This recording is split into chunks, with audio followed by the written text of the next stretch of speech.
Bonjour. Auguste Cornu, Karl Marx et Friedrich Engels. Tome 2.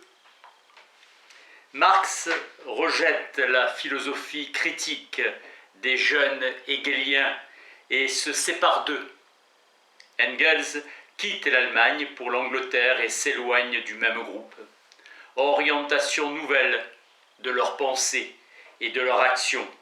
La Gazette rhénane prit un caractère nouveau, 1842, dans un esprit de lutte contre l'absolutisme et la religion, devenant un organe d'opposition. C'est dans cette atmosphère d'hostilité que Marx fit ses débuts dans la Gazette. Il collabore activement aux annales allemandes. Analyse de la censure et incompatibilité avec une presse digne de ce nom. Les députés de la noblesse combattent la liberté de presse. Marx est idéaliste, considérant l'État comme l'expression de la raison, conception plus précise des rapports entre le développement politique et social et celui de la pensée. Sous l'influence de Bauer, attaque contre la religion constituant l'élément primordial de tout mouvement de libération. Max Stirner est le porte-parole qui devient célèbre avec son livre anarchiste « L'unique et sa propriété ». Philosophie de l'action résultant de l'union de Hegel et de Born, de la pensée et de l'action. Libération effective de l'humanité de toutes ses chaînes.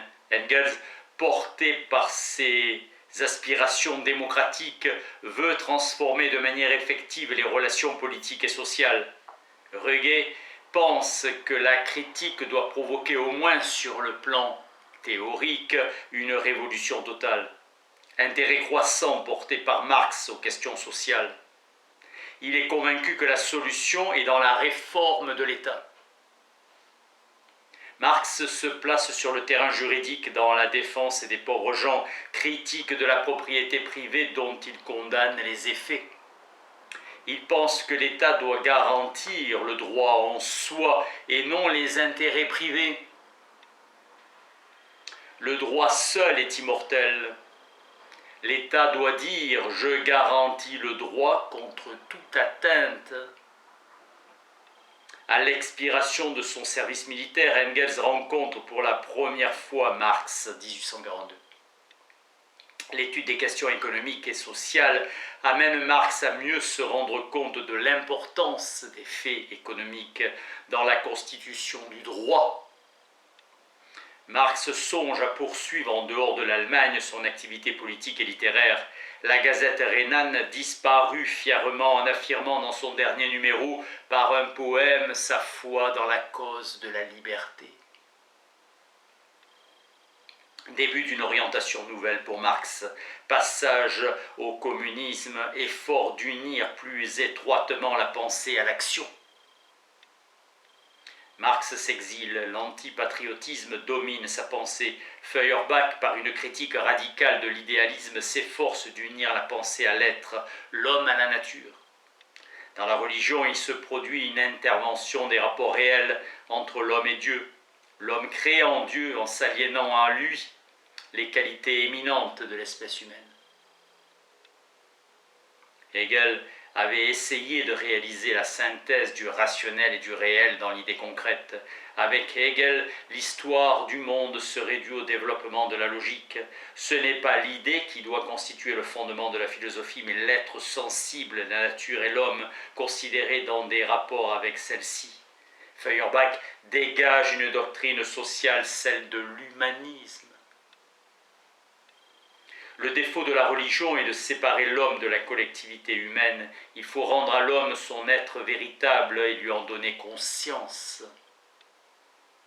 Le mérite de Feuerbach est de développer dans son combat contre la religion et l'idéalisme les thèses essentielles du matérialisme, en posant le primat de la réalité objective du monde extérieur concret existant indépendamment de la pensée. La véritable vie de l'homme se confond avec la vie de la collectivité, de l'espèce. Le matérialisme de Feuerbach marque le point culminant de la pensée bourgeoise allemande. nécessité d'abolir l'aliénation pour réaliser l'humanisme, un mode de vie vraiment humain. Ainsi, les jeunes hegéliens s'orientent vers le radicalisme démocratique ou vers le communisme. Hayes se rattache la libération de l'homme par son émancipation religieuse et son émancipation politique et sociale. L'aliénation dans le domaine religieux a un caractère essentiellement social, critique de la société bourgeoise et du régime de propriété privée, là remplacé par une société communiste où la liberté et l'égalité régneront. Pour achever cette émancipation, il faut réaliser l'anarchie par l'abolition de l'État, qui maintient la division entre les maîtres et les esclaves, doctrine de Hayes.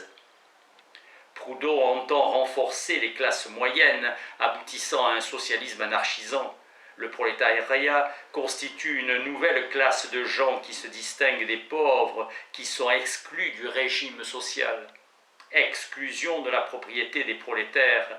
Sous l'influence de Hayes, Engels est acquis au communisme. Engels se rend compte de l'importance du mouvement économique. Marx se sépare de Hegel dans sa conception de l'individu. Hegel oppose l'individu à l'État, il considère que l'individu existe que dans sa relation avec les autres, dans ses rapports sociaux. Marx dépasse cet humanisme sentimental. La réalisation est liée à la transformation de l'organisation politique et sociale. L'État politique est engendré par le régime de la propriété privée. Avec Marx, une nouvelle forme de l'État est considérée comme organisme universel de caractère rationnel dans lequel se réalise la vraie nature de l'homme.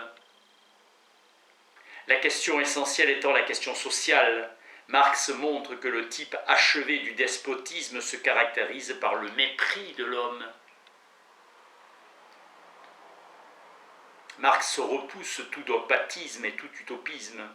Dans les annales franco-allemandes, Marx fixe comme but la transformation radicale de la société et de l'État par celle de la conscience politique. Question de l'émancipation humaine, les droits de l'homme sont des privilèges que l'homme possède en tant que membre de la société bourgeoise. Les droits du citoyen appartiennent à l'homme en tant que membre de l'État. L'apologie de l'homme privé s'explique par la Révolution française qui détruit la société féodale où la vie politique se confondait avec la vie sociale. Marx réfute la thèse de Bauer sur la capacité différente qu'auraient les juifs et les chrétiens à s'émanciper. La question est posée sur le plan social et non plus religieux. Le judaïsme, essence de la société bourgeoise, a trouvé son expression achevée dans le christianisme qui dénature les relations humaines, détruisant la vie collective et transformant les hommes en individus égoïstes, ne vivant la vie collective que d'une manière illusoire. Le juif doit renoncer au négoce, ne plus faire de l'argent son Dieu. La tâche de l'humanité, dit Marx, est d'adapter sa vie réelle à sa vie théorique. Condition nécessaire de l'émancipation humaine, l'abolition de la propriété privée et le règne de l'argent. Feuerbach a montré que l'homme crée la religion. Or, l'homme est avant tout un être social dont le mode de vie et de pensée est essentiellement déterminé par la société. L'homme, c'est le monde de l'homme, l'État, la société, et non pas un être abstrait. Engendrée par la misère, la religion est une protestation illusoire, une consolation qui en fait l'opium du peuple. Promesse d'un bonheur illusoire. La critique du ciel se transforme en critique de la terre. Le prolétariat est le produit de la paupérisation croissante des classes moyennes. Marx fait du prolétariat la force, l'instrument, mais mis au service de la philosophie. Capet entend abolir la propriété privée, mais sans faire appel à l'action révolutionnaire du prolétariat. Il s'oppose aux sociétés secrètes ouvrières qui veulent réaliser le communisme par la révolution. Les économistes libéraux prétendent que la concurrence est un élément d'organisation et d'harmonie. En fait, la concurrence est une source constante de désordre économique. La loi de la concurrence veut que la demande et l'offre se complètent toujours, ce qui ne se produit en fait jamais car elles sont toujours opposées l'une à l'autre. Malthus a considéré les choses de manière étroite et partiale. Sinon, il aurait vu que l'excédent de population ou de force de travail va toujours de pair avec une surabondance de richesses. Par son caractère et son développement, le régime capitaliste se détruit lui-même sous l'effet de la concurrence et qui provoque la concentration des richesses. La concurrence déchaîne une lutte générale contre les hommes.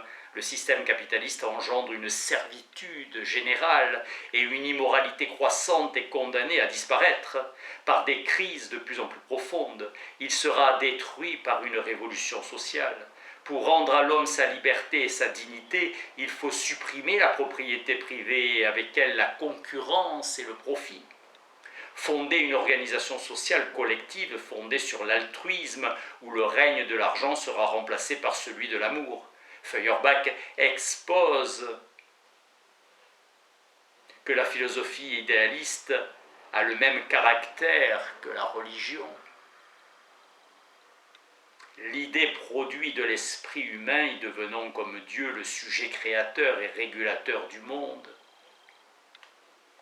Le mouvement de l'histoire est déterminé par le développement économique et social. Merci.